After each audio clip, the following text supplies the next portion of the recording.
Hello students, welcome to our online classes. पिछली video में हमने पढ़ा कि किस प्रकार से बचेंद्री पाल अपने लाइलोन के तंबू के अंदर आराम कर रही थी। उनके साथी लोग भी आसपास के तंबुओं में थे और वहाँ पर ऊपर से बर्फ की चट्टान पिघलकर नीचे आई और पूरा बर्फ का एक बड़ा सा पत्थर जो बचेंद्री के तंबू के ऊपर आ गिरा और वह उस तंबू के अंदर कैसे दब गई थी। सभी लोगों ने उनकी सुरक्षा की और उनको बहुत सारे लोगों को वहाँ पर चोट लगी थी। किसी की टांग टूट गई थी तो किसी को बहुत गंभीर चोटें लगी थी, जिसकी वजह से उनको वापस बेस कैंप में भेजा गया। इससे आगे हम पढ़ते हैं। सभी 9 पुरुष सदस्यों को चोट अथवा टूटी हड्डी आदि के कारण बेस कैंप में भेजना पड़ा। तभी कन्नर खुल्लर मेरी तरफ मुड़कर कहने लगे, क्या तुम भयभीत थी? जी हाँ। क्या तुम वापस जाना चाहोगी? नहीं, मैंने बिना किसी हिचकिचाहट के उत्तर दिया। खुल्लर ने उन सभी को घायल देखते हुए बचेंद्री जी से पूछा कि क्या तुम भयभीत हो? तो उसने कहा हाँ। क्या तुम वापस जाना चाहती हो? तो उसने कहा नहीं। बिना सोचे समझे एकदम से उन्होंने उत्तर दे दिया। जैसे ही मैंने साउथ कोल कैंप पहुंची, मैंने अगले दिन की अपनी महत्वपूर्ण चढ़ाई की तैयारी शुरू कर दी। मैंने खाना, कुकिंग गैस तथा कुछ ऑक्सीजन सिलेंडर इकट्ठे किए। जब दोपहर 1:30 बजे बिस्सा आया, उसने मुझे चाय के लिए पानी गर्म करते देखा कि जय और मीनू अभी बहुत पीछे थे। वो लोग बहुत पीछे थे और बचेंद्री पहले पहुंच चुकी थी। मैं चिंतित थी क्योंकि मुझे अगले दिन उनके साथ ही चढ़ाई करनी थी। वे धीरे धीरे आ रहे थे क्योंकि वे भारी बोझ लेकर और बिना ऑक्सीजन के चल रहे थे।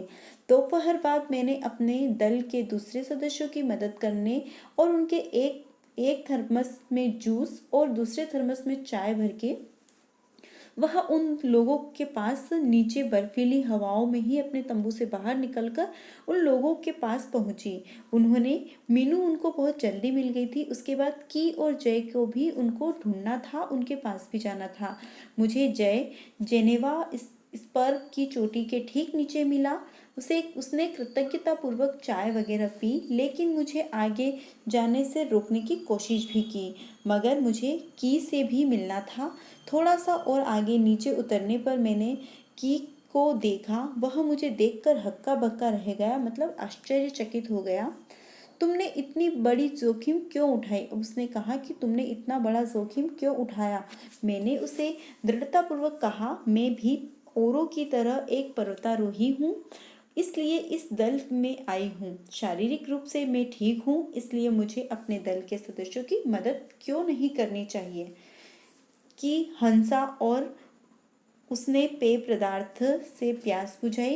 हंसा ने क्या किया, वो जो पेय पदार्थ लाई थी उससे उनकी प्यास बुझाई, लेकिन उनसे मुझे अपना किट ले जाने नहीं दिया। उन्होंने जो सामान उठाया था वो सामान उन्होंने लेखिका को नहीं दिया। थोड़ी देर बाद साउथ कोल कैंप में से लाउड और बिस्सा हमें मिलने नीचे उतर आए और हम सब साउथ कोल पर जैसी भी सुरक्षा और आराम की जगह उपलब्ध थी उस पर लौट आए। साउथ कोल पृथ्वी पर बहुत अधिक कठोर जगह के नाम से प्रसिद्ध है। अगले दिन मैं सुबह 4 बजे उठ गई, बर्फ पिघलाया और चाय बनाई। कुछ बिस्कुट और आधी चॉकलेट का हल्का नाश्ता करके मैं 5:30 बजे अपने तंबू से निकल पड़ी। अंगदोरजी बाहर खड़ा था और कोई आसपास नहीं था। अंगदोरजी बिना ऑक्सीजन के ही चढ़ाई करने वाला था, लेकिन इसके कारण उनके पैर ठंडे पड़ जाते थे, इसलिए वह ऊंचाई पर लंबे समय तक खुले में और रात्रि में शिखर कैंप पर नहीं जाना चाहता था। इसलिए उसे या तो उसी दिन चोटी तक चढ़कर साउथ कोल पर वापस आ जाना था अथवा अपने प्रयास को छोड़ देना था। वह तुरंत ही चढ़ाई शुरू करना चाहता था और उसने मुझसे पूछा, क्या मैं उनके साथ जाना चाहूँगी? एक ही दिन में साउथ कोल से चोटी तक जाना और वापस आना बहुत कठिन और श्रम साध्य होगा। इसके अलावा यदि अंगदोरजी के पैर ठंडे पड़ गए तो उनके लौटकर आने का भी जोखिम था। मुझे फिर भी अंगदोर्जी का पर विश्वास था और साथ साथ में आरोहण की क्षमता और कर्मठता के बारे में भी आश्वस्त थी। वो जानती थी कि अंगदोर्जी हैं, उन पर विश्वास करती थी कि वो इंसान बहुत ही कर्मठ है, अपनी क्षमताओं को समझता है, इसलिए उन पर विश्वास करके वो उनके साथ चल दी। अन्य कोई भी व्यक्ति इस समय साथ चलने के लिए तैयार नहीं था। कब? 5:30 बजे सुबह। सुबह 6:20 पे जब अंगदोर्जी और मैं साउथ कोल से बाहर आ निकले तो दिन ऊपर चढ़ आया था। हल्की हल्की हवा चल रही थी, लेकिन ठंड भी बहुत अधिक थी। मैं अपने आरोही उपसकर में काफ़ी सुरक्षित और गर्म थी। हमने बगैर रस्सी के ही चढ़ाई की। अंगदोर्जी एक निश्चित गति से ऊपर चढ़ते गए और मुझे भी उनके साथ चलने के लिए कोई कठिनाई नहीं हुई।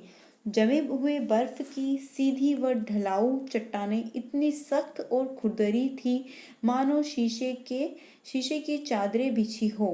कांच जो तीखा तीखा होता है ना, उस प्रकार से वो बर्फ एकदम से ऊपर से पानी से पिघलती है, गर्मी से पिघलकर, और फिर जम जाती है तो वो बहुत ही तीखी तीखी हो जाती हैं।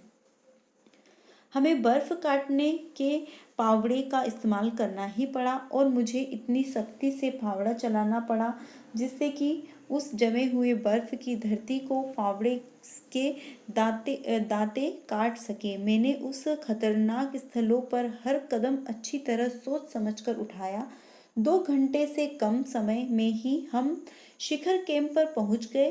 अंगदोर्जी ने पीछे मुड़कर देखा और मुझसे कहा कि क्या मैं थक गई हूँ? मैंने जवाब दिया नहीं, जिससे मुझ सुनकर वे बहुत ही अधिक आश्चर्यचकित और आनंदित हुए। उन्होंने कहा कि पहले वाले दल ने शिखर कैंप पर पहुंचने में 4 घंटे लगाए थे और यदि हम इसी गति से चलते रहे तो हम शिखर पर दोपहर 1 बजे तक पहुंच जाएंगे। लहाटू हमारे पीछे पीछे आ रहा था और जब हम दक्षिणी शिखर के नीचे आराम कर रहे थे वह हमारे पास पहुंच गया। थोड़ी थोड़ी चाय पीने के बाद हमने फिर से चढ़ाई शुरू की। लहाटू एक नायलॉन की रस्सी लाया था, इसलिए अंगदोर्जी और मैं रस्सी के सहारे चढ़े, जबकि लहाटू एक हाथ से रस्सी पकड़े हुए बीच में चला। उसने रस्सी अपनी सुरक्षा की बजाय हमारे संतुलन के लिए पकड़ी हुई थी। लहाटू ने ध्यान दिया कि मैं इन ऊंचाइयों के लिए सामान्य आवश्यक 4 लीटर ऑक्सीजन की अपेक्षा लगभग 2.5 लीटर ऑक्सीजन प्रति मिनट की दर से लेकर चढ़ रही थी। मेरे रेगुलेटर पर जैसे ही उसने ऑक्सीजन की आपूर्ति बढ़ाई, मुझे महसूस हुआ कि सपाट और कठिन चढ़ाई भी अब आसान लग रही थी। दक्षिण शिखर के ऊपर हवा की गति बढ़ गई थी। उस ऊंचाई तक तेज हवा के झोंके भुरभुरे बर्फ के कणों को चारों तरफ उड़ा रहे थे, जिससे आश्चर्यता शून्य तक आ गई थी। अनेक बार देखा कि केवल थोड़ी दूर के बाद कोई ऊंची चढ़ाई नहीं है, ढलान एकदम सीधी नीचे चला गया है। मेरी सांसें मानो रुक गई थी। मुझे विचार कौंधा की सफलता बहुत नज़दीक है। 23 मई 1984 के दिन दोपहर में 1:07 पर मैं एवरेस्ट की चोटी पर खड़ी थी। एवरेस्ट की चोटी पर पहुंचने वाली मैं प्रथम भारतीय महिला थी। एवरेस्ट शंकु की चोटी पर इतनी जगह थी कि 2 व्यक्ति साथ खड़े हो सके। चारों तरफ हजारों मीटर लंबी सीधी ढलान को देखते हुए हमारे सामने प्रश्न सुरक्षा का था। हमने पहले बर्फ के फावड़े से बर्फ की खुदाई कर अपने आप को सुरक्षित रूप में स्थित किया। इसके बाद मैं अपने घुटनों के बल बैठी। बर्फ पर अपने माथे को लगाकर मैंने सागर माथे के ताज का चुंबन किया। बिना उठे ही मैंने अपने थैले में से दुर्गा माँ का चित्र और हनुमान चालीसा अपने साथ लेके गई थी।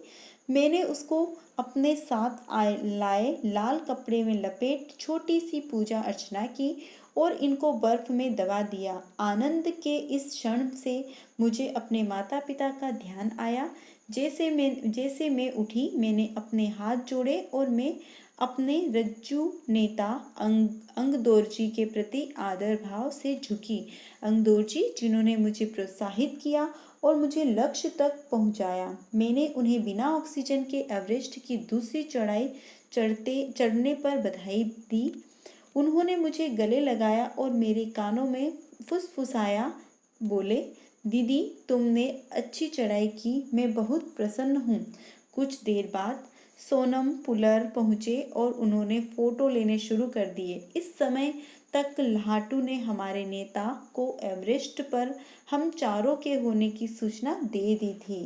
तब मेरे हाथ में हॉकी टॉकी दिया गया। कर्नल खुल्लर हमारी सफलता से बहुत प्रसन्न थे। मुझे बधाई देते हुए उन्होंने कहा, मैं तुम्हारी इस अनूठी उपलब्धि के लिए तुम्हारे माता पिता को बधाई देना चाहूँगा। वे बोले कि देश को तुम पर गर्व है और अब तुम ऐसे संसार में वापस जाओगी जो तुम्हें अपने पीछे छोड़े हुए संसार से एकदम भिन्न रहेगा। क्योंकि जब उन्होंने एवरेस्ट को फतेह कर लिया तो उनकी पहचान अलग हो गई। लोग उनको जानने लगे, पहचानने लगे और इतने अथाह कठोर परिश्रम के बाद जब सफलता मिलती है तो उस सफलता का जो जुनून होता है, जो नशा होता है, उस सफलता का जो खुशी होती है, उसका कोई ठिकाना नहीं होता। पूरी दुनिया उस सफलता के साथ हमारे साथ होती है। इस प्रकार से हमने बचेंद्री पाल का एवरेस्ट मेरी शिखर यात्रा पाठ को पूर्ण किया है। आज के लिए बस इतना ही। Thank you.